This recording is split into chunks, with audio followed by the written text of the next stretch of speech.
नमस्कार, मैं हूं आपका दोस्त आलोक कुमार। अभिवादन स्वीकार कीजिए मेरा। आज एक बार फिर बात बिहार की है। बिहार में एनडीए की, नेशनल डेमोक्रेटिक अलायंस की। नीतीश कुमार दिल्ली में होने के बावजूद नीति आयोग की बैठक में शामिल नहीं हुए। इसको लेकर तमाम तरीके की फिर चर्चा चल रही। क्या नीतीश कुमार नाराज हैं या फिर निसक्त हैं, उनकी तबीयत खराब थी, नासाज थी, उसकी वजह से नहीं आ पाया। बार बार ऐसा इंप्रेशन दिया जा रहा है। लेकिन ये वक्त ऐसा है जब 30 तारीख को प्रधानमंत्री बिहार आ रहे हैं, विक्रम आ रहे हैं, जनसभा को संबोधित करने जा रहे हैं एनडीए के बिहाफ में। तो कहते हैं कि ये दबाव की रणनीति हो सकती है नीतीश कुमार की, जो लगातार इस तरीके का काम किया करते हैं। वो चाहते हैं भारतीय जनता पार्टी खुले तौर पर ये बताए कि एनडीए के अलायंस में चुनाव में जाएगी वो, और एनडीए का नेता नीतीश कुमार होंगे। ये बात हालांकि कागजी तौर पर मार्च में ही हो चुका है, कागज में कहा जा चुका है। तमाम एनडीए के नेता कह चुके हैं कि इस बार चुनाव में भारतीय जनता पार्टी नीतीश कुमार को सामने रख के जाएगी, एनडीए सामने रख के जाएगी। ये बात वो चाहते हैं प्रधानमंत्री अपनी जनसभाओं में कहें। तो विक्रम की जनसभा बहुत महत्वपूर्ण है, 30 तारीख की, 30 मई को जो होने वाली एनडीए की जनसभा है, उसमें मुमकिन है कि प्रधानमंत्री नीतीश कुमार के दबाव में आकर के मन से इस बात की घोषणा करें कि नीतीश कुमार ही बिहार में मुख्यमंत्री का चेहरा होंगे। अगर ऐसा होता है तो अगला दबाव, अगला टैक्टिस नीतीश कुमार का होगा कि ये बात साफ हो जाए। बिहार में सीटों को बंटवारा लेकर बड़ी रस्साकसी रहती है हमेशा से। अब तक विधानसभा चुनाव में नीतीश कुमार यानी जेडीयू बड़े भाई की भूमिका में रहा है। हमेशा वो ज्यादा बीजेपी से 243 सीटों में से हमेशा वो ज्यादा सीटें, 2-3 ज्यादा लेती रही है। जैसे मिसाल के तौर पर आपको बताएं, 2020 में 243 सीटों वाले विधानसभा में जेडीयू ने, जनता दल यूनाइटेड ने 115 सीटों पर चुनाव लड़ा था, जबकि भारतीय जनता पार्टी के हिस्से में मात्र 110 सीटें आई थी।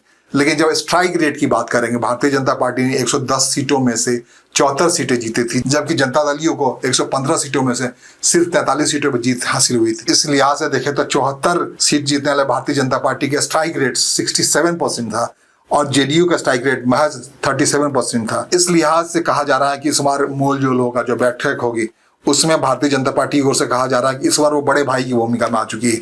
74 सीट वाली पार्टी, 43 सीट वाली पार्टी से जो बातचीत कर रही है, बैठकें जो हो रही है, उसमें कहा जा रहा है भारतीय जनता पार्टी चाहती है 123 से 130 सीटों पर अपने उम्मीदवार उतारे, अपने बैनर तले, और जेडीयू के हिस्से 100 से लेकर 105 सीटें ही आए।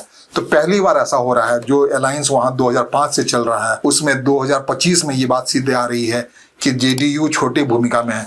तो इस बात को लेकर रस्साकसी ऐसा अगर होता है और उस वक्त में नीतीश कुमार का रुख क्या होगा, ये बहुत महत्वपूर्ण है। और इसको लेके कह रहे हैं नीतीश कुमार के जो सिपा सलाह रहे हैं उनसे बिल्कुल दूर है। इस बार वो हार्ड बार्गेनिंग कर पाएंगे, बड़े भाई की भूमिका में जेडीयू को रख पाएंगे, ये बड़ा मुश्किल सा लगता है। क्योंकि जो नीतीश कुमार की ओर से बात करने वालों में जेडीयू के कार्यकारी अध्यक्ष संजय झा हैं, उनकी करीबी भारतीय जनता पार्टी साफ है। वो बार बार कह रहे हैं कि अरुण जेटली के आदमी है राजनीति में, बाद में नीतीश कुमार के पास आए हैं।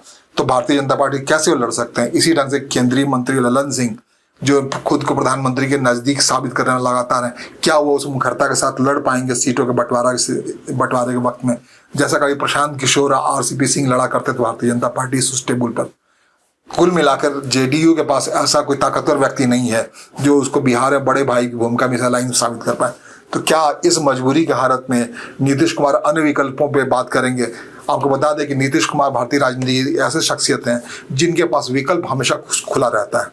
अभी जिस ढंग से तेज प्रताप के मसले को आरजेडी की स्थिति पतली हो रखी है, तो एक विकल्प वहां भी है। वो हमेशा आरजेडी जब कमजोर होती है वो एक ऑप्शन रखते हैं और वो जाने की कोशिश करते हैं। तो क्या ऐसा अगर वो नाराज होकर करने की कोशिश करेंगे तो रोक पाएंगे? इसलिए कहते हैं 30 तारीख की जनसभा में, उसमें मुमकिन है इस दबाव में आकर प्रधानमंत्री नरेंद्र मोदी खुले मन से कहें कि नीतीश कुमार ही 2025 से 2030 तक एनडीए के खेवनगार हो गए बिहार में, उनकी ओर से कोई ऑप्शन नहीं होगा, ये विकल्प। और अगर ऐसा नहीं होता, कहते हैं 10 जून के आसपास नीतीश कुमार ऐसा कोई बड़ा फैसला ले सकता है। पलटने में एक बार पलटा कई बार पलट सकता है, इसमें कोई बड़ी बात नहीं है। और जिस ढंग से तेज प्रताप यादव के निकाले जाने के बाद तेजस्वी यादव कमजोर हुए हैं, उनकी हैसियत कमजोर हुई है आरजेडी की, उस कमजोर आरजेडी से उनको सौदा करना बड़ा आसान होगा। ठीक उसी अंदाज में जैसा 2015 के चुनाव में कर गए थे नीतीश कुमार। उस समय जो सीटों का बंटवारा हुआ 243 में से नीतीश कुमार छोटे पार्टनर के तौर पर उसमें लड़े थे। 101 सीटों पर जो चुनाव लड़ी थी जेडीयू ने, और बड़े भाई की भूमिका आरजेडी को स्वीकार किया था। वहाँ 142 सीटों पर चुनाव लड़े थे। उसका नतीजा आया था, बड़े अंतर से भारतीय जनता पार्टी को हराने में सफल हुई थी जो महागठबंधन की अलायंस है, कांग्रेस, जेडीयू और आरजेडी मिलकर के। तो ये रास्ता हमेशा नीतीश कुमार खुला हुआ है। तो ये देखने वाली बात होगी क्या 30 मई को जो विक्रम की जनसभा है वहाँ नरेंद्र मोदी खुले खुले तौर पर नीतीश कुमार के बारे में ये कहने जा रहे हैं कि हाँ, वहीं 2025 से लेकर 2030 तक बिहार में एनडीए के खेवनहार होंगे। आज एनडीए की अगली बार महागठबंधन में इसी ढंग से जो रस्साकसी चल रही है उस पर बात करते हैं। नमस्कार, धन्यवाद।